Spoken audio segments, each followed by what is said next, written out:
This is all about attitude. We're talking about attitude in 2020. Now, OBJ laid down the gauntlet.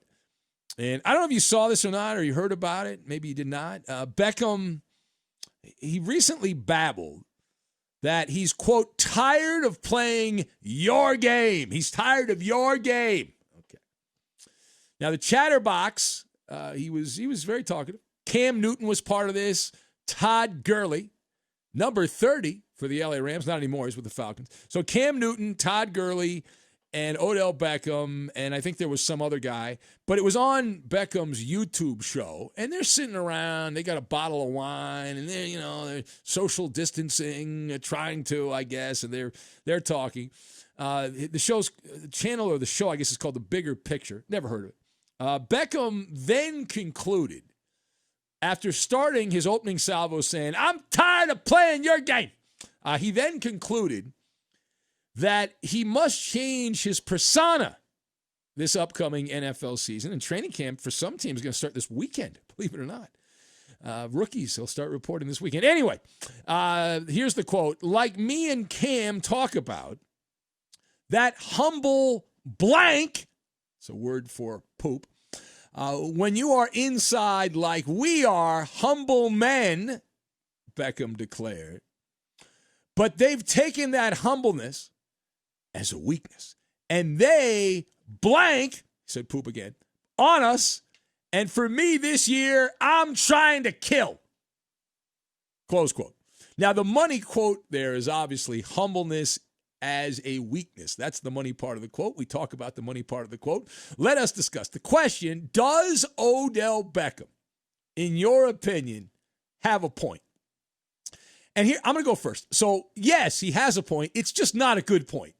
It's a tired, played out point is what it is. So I've got public transportation, the Swallow, and Bill Cosby. All right? And we will combine all these things together. Now, first of all, Odell Beckham is attempting to blame outside influences for his situation. This entire show, which, full disclosure, I watched an excerpt of it. It was painful. It was a painful watch. Now, if you're somebody who's a jock sniffer and you like that kind of thing, this was athlete porn.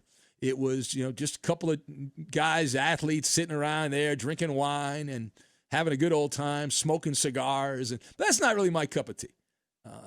Mostly it was just a combo of gibberish and nonsense and all that. But the reason Odell Beckham didn't get lots of love, it's not because he was humble in 2020. It's because he sucked at a time you cannot suck, which was often in games, right? In games.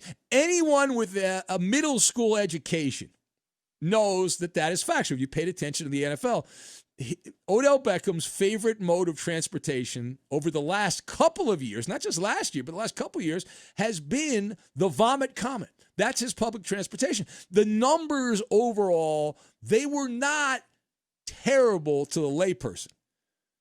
Outside of his touchdowns, that was pretty bad. But when you peel back the onion on Beckham last season, you notice that the stats were weak. They were weak. They were phony. Now, what's my evidence? All right, let's go to the numbers. Now, 36% of the catches that Odell Beckham had last season were in games that were blowouts, meaning 15 or more points. 36%, almost 40% of his catches last year were in those blowout games. And his total receiving yards, he had 1,035.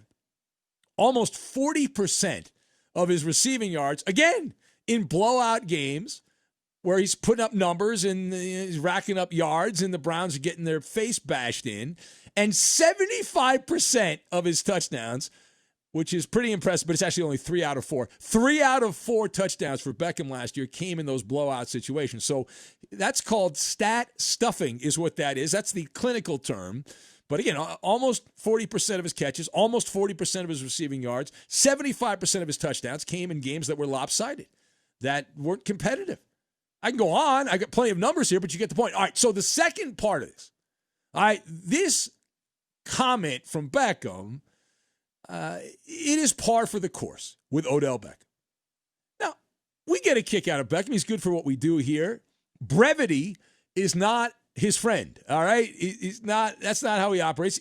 Beckham follows the time-tested, going back to the ancient days, the rule of drama, right? The rule of drama. Everything is drawn out. It's like that. It's drawn out. It's messy. He's got to be unpredictable. It's got to be complicated.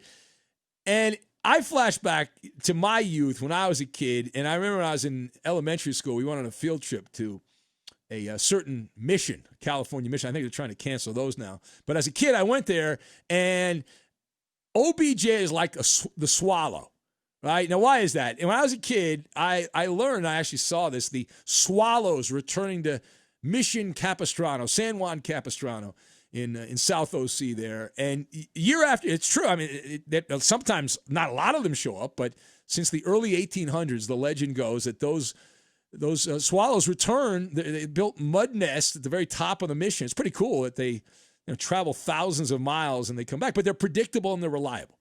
And much like the swallow, right, like clockwork, Odell Beckham in the offseason at some point will pull out the deck of cards and play the victim card, right? This is his standard MO. That's how he operates. This is the time of the year that he does it.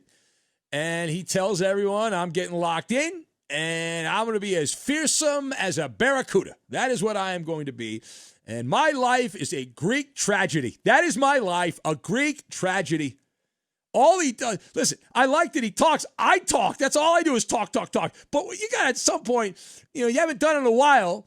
You got to walk the walk, right? He hasn't walked in a couple of years. Now, the final point on Beckham, the cherry on top of the sundae. So this is not a difficult riddle to solve for OBJ. Just between you and me and the lamppost, which is up there. It's hitting you right between your eyes, like right there, between your eyes. There's no need to visit the holy city of Mecca. It's very straightforward. Here's an old commercial, another commercial from years ago, because this guy's in jail now. But Bill Cosby, they used this line to sell a product. I know he's Lucifer now, but proof is in the pudding, right? Proof is in the pudding. Actions have always spoken louder than words. I wish they didn't. I wish words were louder than actions, because I have words. But let's be honest. Odell Beckham's like, he's trying to paint this picture. I was humble and it backfired, and people saw that as a reason. He was never humble.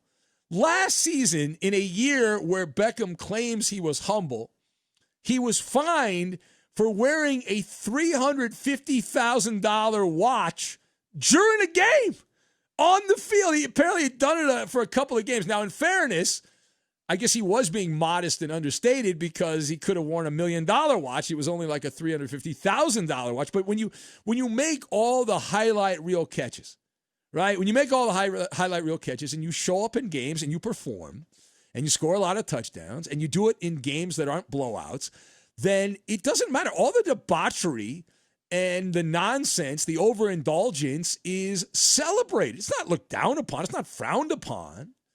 It's always been that way, and it will always be that way, even in the age of social media. It's that old double-edged sword, right? Because consider this, we're on overnights, consider this a PSA, public service announcement, for the guys that are the life of the party, like Odell Beckham. He likes to go out to a nice European vacation with a beautiful Instagram model there and some pizza and a big pile of white powder and a credit card. He likes it. He's living his best life. So if you're good and you live that life, but you produce in games, you're a rare competitor. That's what they call you, a rare competitor, and he can live the life, and he still doesn't affect him. Off the field stuff doesn't affect him. All right, you can live the Playboy life, and it's fine.